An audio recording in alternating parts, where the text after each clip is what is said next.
오늘 말씀 함께 보겠습니다. 요한복음 1장 19절에서 28절입니다. 어제까지가 이제 서론입니다. 어제까지가 서론이었고요. 오늘부터 이제 본격적으로 복음에 관하여 이제 요한이 기술해 나가는 장면들이죠. 어제는 저녁에요. 저녁에 질문을 먼저 오전에 드렸었죠. 여러분들은 주의 영광을 어떻게 봅니까? 라는 질문을 던지고 그 질문에 관하여 좀 생각해보고 오시라고 했습니다. 주의 영광을 어떻게 봅니까? 어디서 봅니까? 어제 어디서 보셨어요? 주의 영광을? 되게 애매모호한 대답이었습니다. 실은 질문이었어요. 주의 영광. 주의 영광을 보기를 원합니다라고 할 때 실은 그냥 이렇게 뭐지? 라는 생각이에요. 근데 어제 본문을 통하여 우리가 주의 영광을 어디서 그리고 어떻게 볼 수 있는지에 관하여 우리는 확인하고 또 그곳에서 다 찾아봤습니다. 육신이라고 그랬죠. 인간의 육신이라고 하면 인간의 피조물로서의 연약함을 온전히 나타낸다고 했습니다. 그 육신이, 그러니까 말씀이 하나님이시래요. 그리고 말씀이 육신이 되셨다라는 거예요. 이것은 완전히 전혀 다른, 이전과는 전혀 다른 존재로 바뀌었다라는 거거든요. 근데 육신이라고 하면 인간의 연약한, 선천적이고 또 피조물로서의 연약함을 드러내요. 그런데 거기에 거하신다라는 거예요. 거하신다라는 것 동사가 뭐라고 그랬습니까? 스케노라는 헬라어 동사라고 그랬죠. 스케노라는 동사. 스케노라는 동사는 장막을 치다라는 거예요. 근데 어제 은혜는 뭐냐면 하나님께서 또 로고스이신 하나님께서 장막을 치시는 장소가 눈에 보이는 장소가 아니라 또 가능성이 있는 땅이 아니라 인간의 피조물로서의 연약함의 그 실체인 그 장소, 육신의 장막을 치신다라고 해요. 결국 화려한 곳이 아니고 또 좋은 터전이 아니고 결국 우리의 육신 가운데 그 연약한 가운데 장막을 치신다. 스케노. 장막을 치실 뿐만 아니라 결국 그곳은 하나님의 영광이 임하는 곳이다. 하나님의 영광을 어디서 봅니까? 라는 질문을 던지고 어제 좀 길게 얘기했습니다. 그리고 결론은 확실해졌어요. 하나님의 영광은 우리의 인생의 밑바닥에서 보는 거예요. 어디 다른 데 가서 보는 거 아니라 화려한 그 사역의 열매를 보고 하나님의 영광입니다.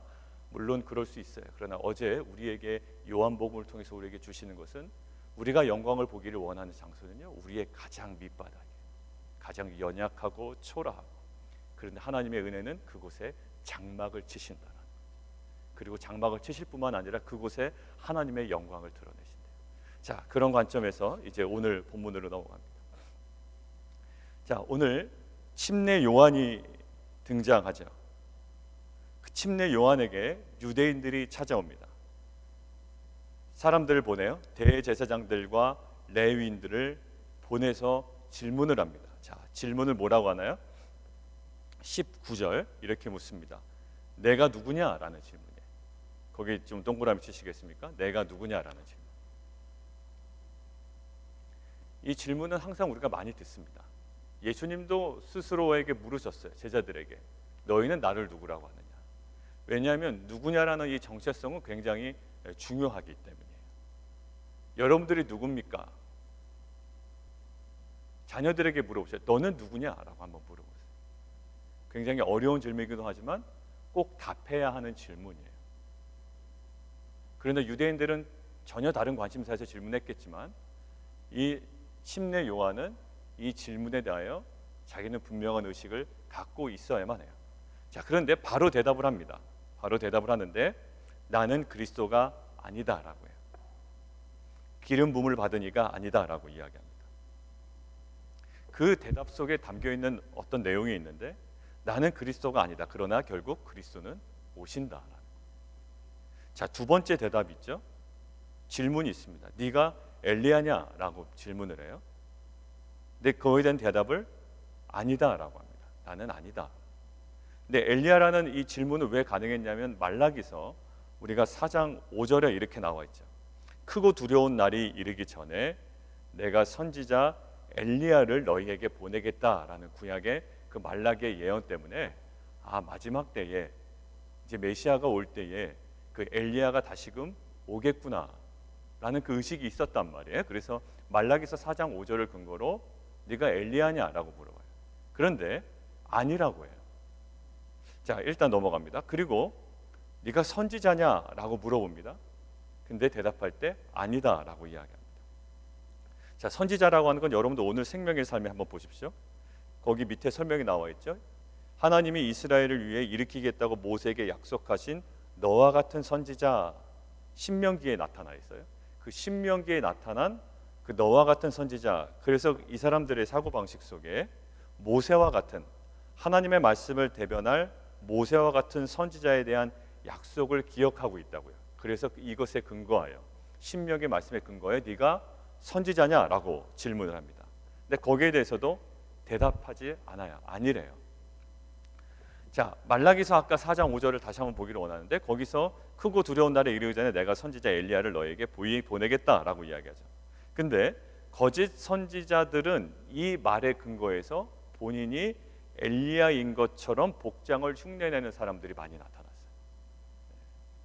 이것들이 많이 통용되고 있던 어떤 그 내용들이기 때문에 내가 엘리야인 척을 해야 되겠다라고 해서 엘리야 복장을 스스로 취하기도 했습니다. 그리고요, 사실 그 침례 요한 복장을 가만히 보면 엘리야와 약간 비슷한 복장을 취하긴 해요. 그죠? 자, 그런데 우리가 질문을 한번 던져볼까요? 자, 공관복음서, 그러니까 마태복음, 마가복음, 누가복음에서는요, 이 침례 요한에 관하여 예수님이 뭐라고 얘기하시던가요? 엘리야라고 이야기하시던가요? 엘리야가 아니라고 이야기하시던가요? 엘리야라고 이야기를 하십니다.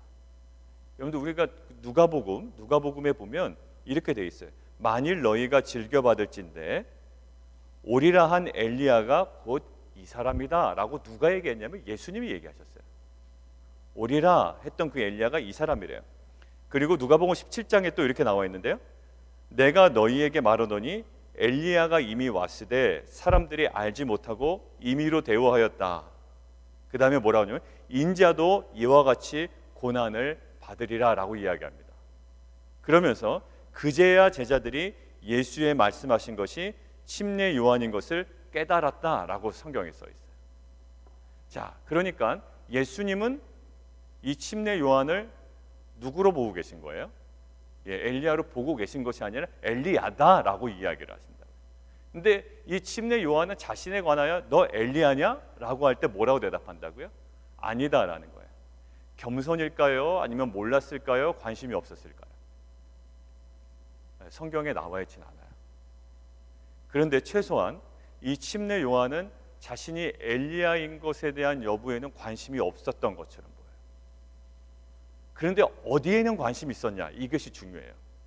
자신의 신분이 무엇이냐에 대해서는 관심이 없었어요.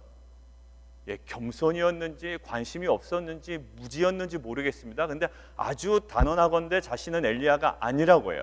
신분에 대해서는 전혀 관심이 없었던 사람처럼 보이지만, 그렇다면 신분에 대한 관심이 없다면, 자신이 엘리야라는 이런 인식이 없다면 그의 역할도 굉장히 흐지부지해지지 않았을까라고 우리는 생각을 할 수밖에 없는데요, 그렇지 않아요. 그러면 너는 너를 누구라고 생각하느냐라고 물어봐요. 그런데 오늘 23절에 이렇게 나와 있습니다. 같이 한번 읽습니다. 시작.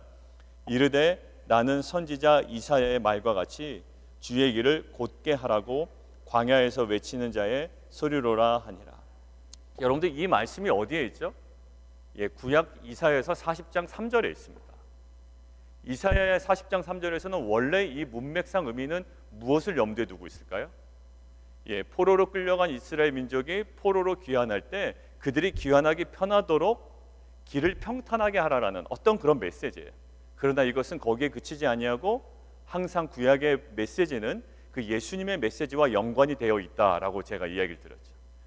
그래서 예수님의 오심을 백성들을 준비시키고 그 길을 준비시키는 두 가지 의미가 있어요. 백성들을 준비시키는 의미가 있고요, 그다음에 다시 오실 그 주님을 준비시키는 두 가지의 의미가 있습니다. 결국 광야에 외치는 자의 자기의 역할은 소리라는 거예요. 그러니까 이 침례 요한이 관심을 뒀다는 것은 어디였냐면 신분이 아니라 역할이었다라는 거예요. 자, 우리가 요셉을 한번 생각해 볼까요? 요셉은 총리가 되기 위하여 하나님께 애써 간구한 자가 아니에요. 대통령이 되게 하여 주시옵소서. 뭐 이 미국의 뭐 유명한 정치인이 되게 하여 주시옵소서. 막 대법관이 되게 하여 주시옵소서. 막 국회의원이 되게 하여 주시옵소서. 어떤 신분이나 지위를 구하는 자가 아니었다라는 것을 우리는 확실하게 기억해야 됩니다. 다니엘이 총리 되기 위하여 두 손을 비빈 적이 없어요. 오히려 요셉과 다니엘의 삶과 그의 사역과 그의 역할을 보고 주변의 사람들이 그를 그 위치로 올려놨습니다. 자, 침례요한 보세요. 자신을 엘리야라고 생각했는지 안 했는지 겸손인지 우리는 알지 못해요. 그러나 그가 오직 집중했던 건 뭐냐면 나는 광야에서 외치는 자의 나는 소리다. 나는 소리의 역할을 감당하는 사람이다라는 거예요. 다시 오실 그 주님을 준비하고 그러한 그 주님을 맞이하기 위한 백성을 준비시키기 위한 나는 소리다라는 거예요. 자신의 역할에 충실했을 때 결국 복음서의 마지막 그 복음서의 저자들을 통하여 이 침례 요한은 누구였는지 확실하게 드러납니다. 누구였습니까? 예, 구약에 명시된 엘리야 맞습니다. 자신의 신분에 대한 혼돈이 혹 있을지라도 자신의 역할에 대한 분명한 인식이 오히려 침례 요한으로 하여금 그 엘리야의 사명을 완수할 수 있도록 하는 놀라운 동기가 되었다고요. 여러분들은 그리고 저는 우리들은 신분에 집중합니까? 아니면 역할에 집중합니까? 결국 요셉은 총리가 되기 위해 굉장히 부단히 노력했다기보다 실은 그가 하나님 앞에 맡겨주신 그 일을 감당해냈어요. 그러나 그 안에는 오해도 많았고요, 모함도 많았고요, 옥의 갇힘도 있었고요, 굉장히 인생의 고저가 있었습니다. 근데 그 고저를 통하여 하나님은 그 요셉의 삶을 통하여 하나님의 때에 그 총리라는 그 위치에 올려주셨을 뿐이에요. 자, 사랑하는 성도 여러분들, 우리가 여러 가지 신분이 있어요. 여러 가지 신분이 있습니다. 그러나 그 신분에 따라서 신분에 따른 어떠한 일을 생각할 때 우리가 오해하고 넘어지고 사람들 간에 다툼이 일어날 때가 너무나도 많습니다. 왜냐, 그것을 자신의 권위의 그 상징이라고 생각하기 때문이에요. 그러나 우리가 더 집중해야 될 것은 이 침례 요한이 엘리야로서의 신분보다 광야에 외치는 자의 소리라는 역할에 집중하여 예수님의 오심을 완벽하게 준비하고 인생을 마무리했던 것처럼 오늘도 우리에게 신분이 어떠하든지 간에 하나님께서 우리에게 주신 역할이 있다고요. 뭘까요?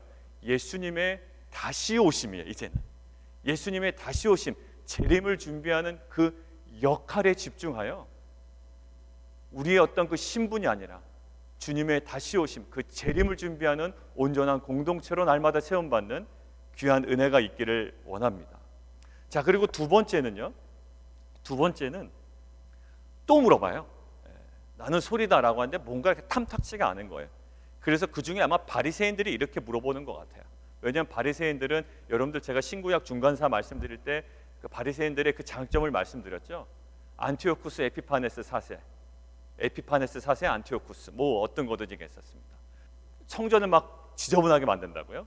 제우스 산당을 성전 안에 집어넣고 돼지를 잡고요, 막 피 뿌리고 막 율법을 막 파괴시키고.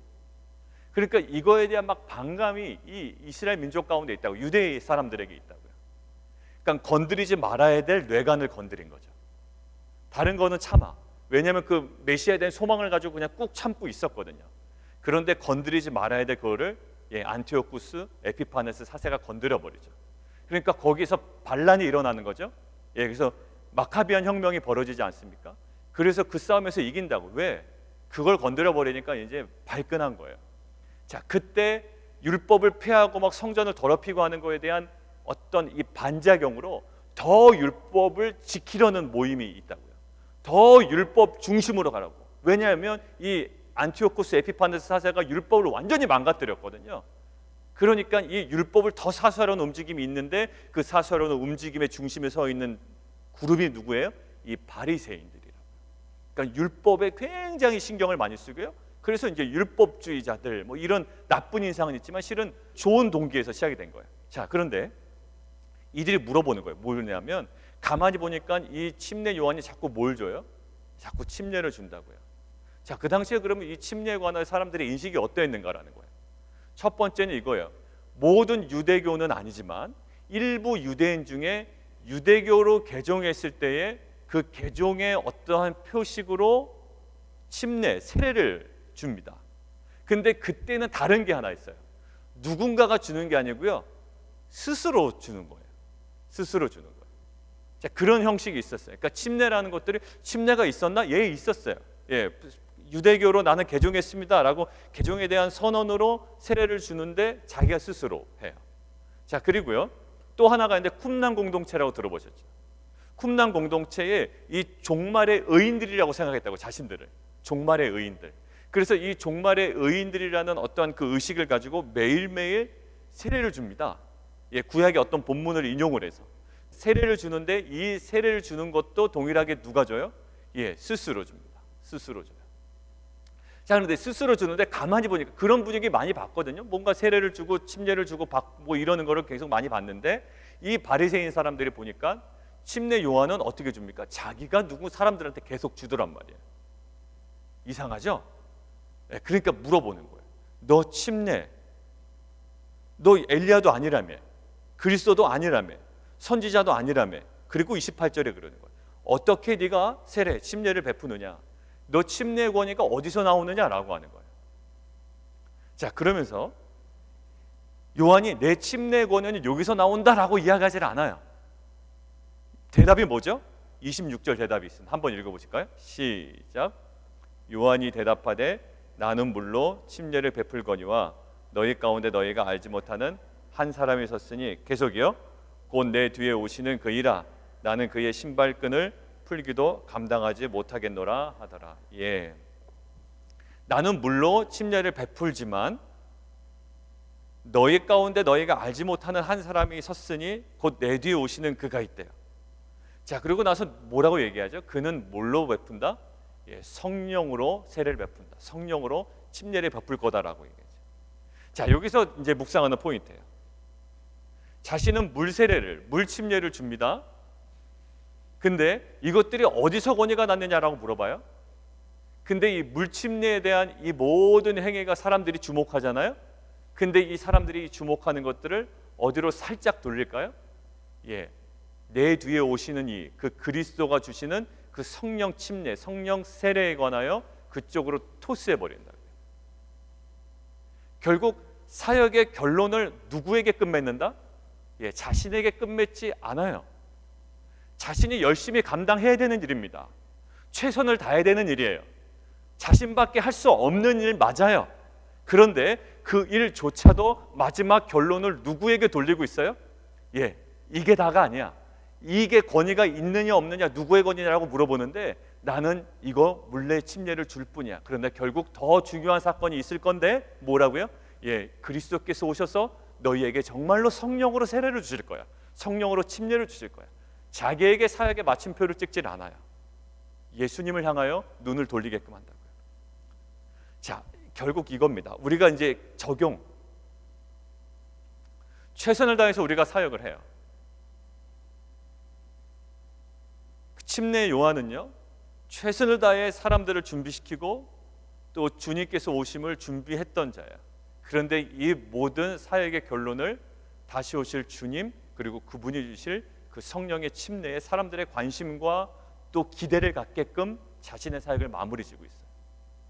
결국 뭐냐면 우리의 사역, 우리 교회 공동체의 사역의 결론은 어디가 돼야 될까요?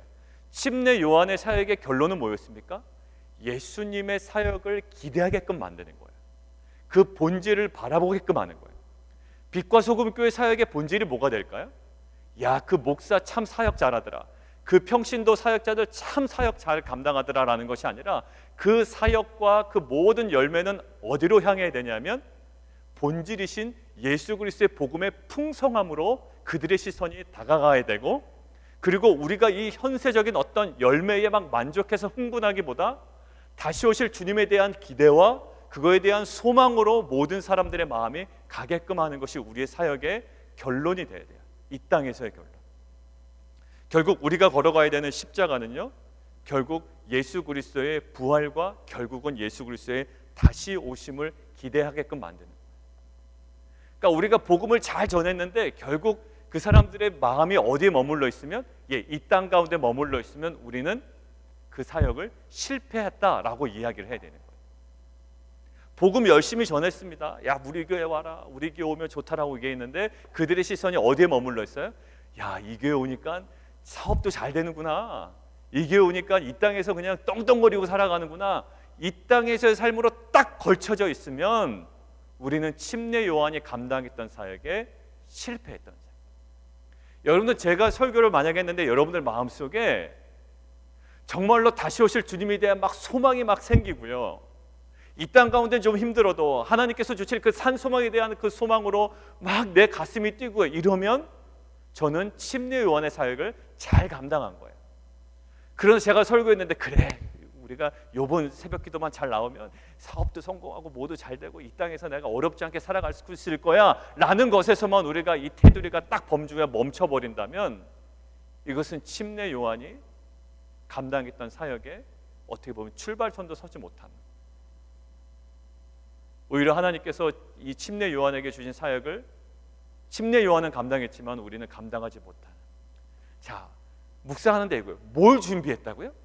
침례 요한은 그분의 오심을 준비하는 사역이 있다는 것을 우리는 꼭 기억해야 됩니다. 저 사람들 잘 되라고 우리가 뭐 그런 면에서 우리가 섬겨야죠. 그 사람들 섬겨야 되고요, 또 그 사람들을 또 우리가 여러 가지 물질로도 섬겨야 되고 정서적으로 섬겨야 되고 관심으로도 섬겨야 돼요. 그러나 침례 요한의 사역의 핵심은 딱 한 가지였어요. 그 주님의 다시 오심을 준비하는 거고요, 주님의 다시 오심을 준비하도록 백성들을 준비시키는 것이었어요. 그렇다면 우리의 사역이 뭐가 되어야 될까라는 것들이 명확해졌어요. 우리 빛과 소금 교회는 뭐를 준비해야 될까요? 사역의 결론이 뭐가 될까요? 예수님의 다시 오심을 준비시켜야 되는 거고요, 그리고 예수님의 다시 오심을 준비하도록 이 백성들을 준비하는 거예요. 현세적인 복에 머물러 있는 시선을 영원한 하늘나라의 복으로 계속 옮겨갈 수 있도록 우리는 그 소리를 외쳐야 되는 거예요. 이 땅 가운데 만족 삼았던 이 삶들을 이 땅 가운데 삶이 아니라 우리가 가야 할 영원한 나라, 하나님께서 지으시고 계획하신 그 영원한 초소에 대한 소망으로 계속 그들의 시선이 머무르도록 계속 이동하도록 우리는 외쳐야 되는 그 소리의 사명이 있습니다. 결국 우리의 복음과 우리가 전하는 복음과 우리가 살아가는 그 삶의 그 마지막 목표 지점, 우리의 손가락의 끝은 어디로 향해야 될까요? 다시 오실 주님을 향하여 우리는 항상 가르쳐야 되고, 그 주님을 향하여 항상 열려있는 메시지가 우리 가운데 또 우리의 삶 가운데 선포되어야 될 줄 믿습니다. 자, 정리하겠습니다. 침례 요한에 관해 오늘 두 가지예요. 하나는 그는 신분에 집중하지 않았어요. 그는 오직 광야에 외치는 자의 소리라는 역할에 집중했습니다. 침례 요한은 자신의 사역의 결론을 자신에게 두지 않아요. 다시 오실 그 주님, 물 세례에 두지 않고요, 성령 세례, 성령 침례에 관심을 두도록 자신의 사역을 종료시킵니다. 우리의 사역을 어떻게 이제 종료시켜야 될까요? 다시 오실 주님, 그리고 영원한 산소망, 다시 오실 그 재림, 이것을 향하여 우리 모든 성도들, 그 영혼들의 눈과 마음과 삶의 비전이 그쪽을 향하여 완전히 오픈되어 열리도록 우리가 온전히 광야에 외치는 자의 소리, 그 사명을 감당해야 될 줄 믿습니다. 우리 함께 기도하겠습니다.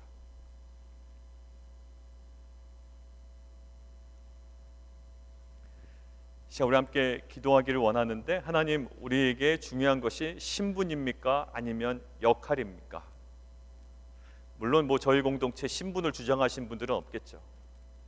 그러나 하나님, 우리가 신분을 주장하진 않지만 우리에게 주어진 그 사명, 그 역할이 무엇인지에 대한 분명한 확신을 있게 하여 주십시오. 하나님, 그 침례 요한은 자신이 엘리야임에도 엘리야인 줄을 모르고 오히려 그 관심을 두지 아니하고 광야에 외치는 자의 소리라는 그 역할에 집중하여 그 평생을, 또 짧은 인생을 살아갔습니다. 주님, 우리 공동체, 우리 모든 성도들이 이 신분보다 우리에게 허락된 그 역할에 집중하며 그 사명을 온전히 감당하는 또 귀한 공동체, 우리 자녀들 되게 도와주십시오. 우리 함께 기도하며 나가도록 하겠습니다. 이것을 가지고 한 번 더 기도했으면 좋겠는데요, 그래도 요셉은 총리가 되지 않았느냐, 다니엘은 총리가 되지 않았냐라고 이야기하시는 분들이 계실지도 모르겠어요. 그러나 그것은요, 제가 요한복음 처음 시작할 때처럼 목적과 결과를 혼동하면 큰일 난다고 그랬습니다. 목적과 결과를 혼동하면 다 뒤죽박죽 되는 거야. 그것은 하나님께서 허락하신 결과일 뿐이었어요. 요셉과 다니엘의 삶의 목적과 목표는 아니었다고요. 오히려 그들의 목적은 무엇이었을까요? 하나님 앞에 거룩하게 사는 거예요. 하나님 앞에 죄짓지 않는 거예요. 그것이 요셉의 간절함이었습니다. 나와 동침하자, 아니다, 내가 하나님 면전 앞에서 죄를 질 수 없다라는 거예요. 오직 요셉은 거룩함이었어요. 하나님 앞에 그 거룩한 삶을 살기 위하여 또 주신 사명 감당하기 위하여 온전히 살아갔을 뿐입니다. 우리가 목적과 그 결과를 혼돈하지 않게 해주십시오. 하나님, 우리의 목적이 무엇이 되어야 되는지, 무엇이 되어야 하는지 하나님 분명히 알게 해주십시오. 우리가 누릴 수 있는 여러 가지 결과 중에 하나를 우리에게 목적 삼지 않게 해주십시오. 다른 결과를 경험할 수도 있어요. 예수님은 십자가라는 결과를 경험했고요. 그러나 어제 말씀드린 것처럼 무엇을 봅니까? 십자가에서 영광을 봅니다. 우리의 초라한 인생에서 뭘 봅니까? 로고스가 장막을 치는 것을 봅니다. 그곳에서 영광을 봅니다. 우리의 실패에서 무엇을 봅니까? 우리가 감히 영광을 봅니다. 하나님, 목적과 결과를 혼돈하지 않은 우리의 신앙이 되게 해주십시오. 다시 한번 우리가 고백하며 기도하겠습니다.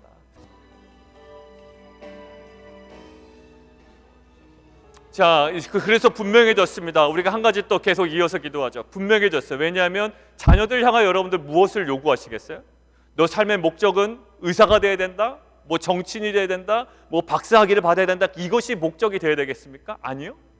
그것은 나중에 여러 가지 중에 결과 중에 하나일 뿐이에요.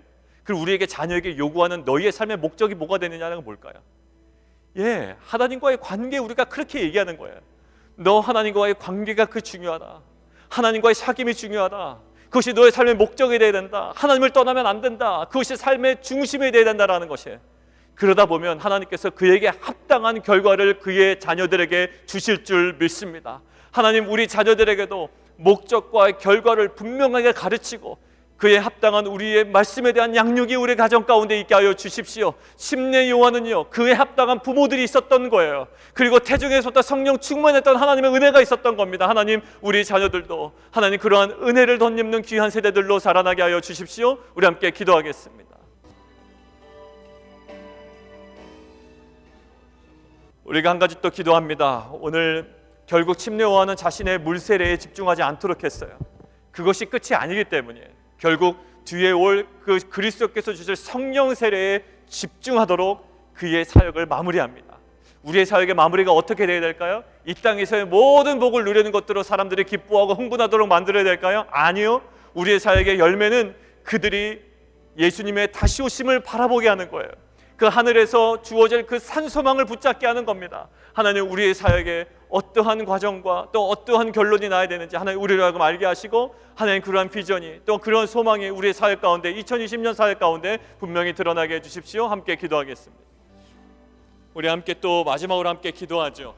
우리가 기도할 때 우리 이종호 선교사님 위해서 계속적으로 기도해 주시면 좋겠습니다.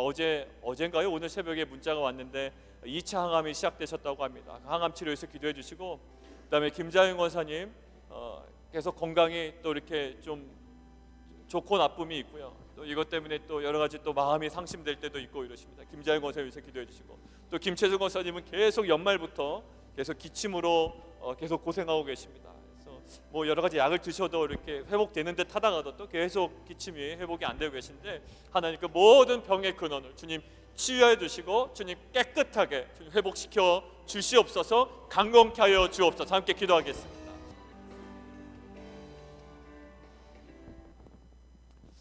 하나님, 우리에게 주어진 또 신분에 집중하기보다 우리가 감당해야 될 그 역할에 집중하는 공동체가 될 수 있도록 인도해 주십시오. 하나님, 그 침례 요한은 결국 하나님께서 허락하신 그 광야에 외치는 자의 그 소리의 역할에 집중하며 그 사역을 온전히 감당하고 생을 마무리합니다.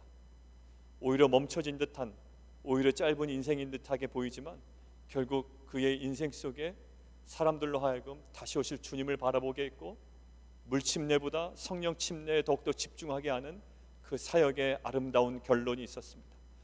우리 공동체의 사역의 결론이 그렇게 되기를 원합니다. 겨우 예수 믿고 이 땅 가운데 성공하고 떵떵거리는 삶에 그들이 흥분하고 그들이 부안해동하는 것이 아니라 다시 오실 주님, 그리고 하나님께서 지으시고 하나님께서 계획하신 영원한 하늘나라에 대한 산소망을 가지고 이 땅을 살아가며 승리하는 귀한 영혼들로 날마다 준비되어지는 아름다운 열매가 저희 교회 사역 가운데 있게 하여 주시옵소서. 하늘, 우리 자녀들에게도 도전하기를 원합니다. 너 공부 잘해야 된다, 너 그 분야에서 1등 해야 된다, 더 노력해라. 물론 이것은 부모로서의 당연한 역할이긴 하지만 더 우선돼야 할 그들의 삶의 분명한 목적이 있습니다. 우리가 누리고 싶은 결과를 목적 삼지 않게 하여 주시고, 하나님께서 정말로 목적 삼으신 하나님과의 관계, 하나님을 두려워하고 경외하며 더욱더 말씀 가운데 하나님 마음을 알아가는 그러한 기쁨이 그들의 삶의 중심에 정말 큰 목적이 되게 하여 주시옵소서. 그 목적을 이루어갈 때 하나님께서 때에 맞춰서 때로는 정말 필요한 직분으로, 필요한 신분으로, 때로는 십자가로, 때로는 죽음으로, 어떠한 상황이든지 하나님 아버지의 영광을 드러내실 줄 믿습니다. 하나님은 어느 곳에서든지 아버지의 영광을 바라며 그것들을 주목하며 발견해내는 정말 그 신자의 영광스러움이 우리 공동체 가운데 있게 하여 주옵소서. 예수 그리스도 이름으로 감사하며 기도합나이다.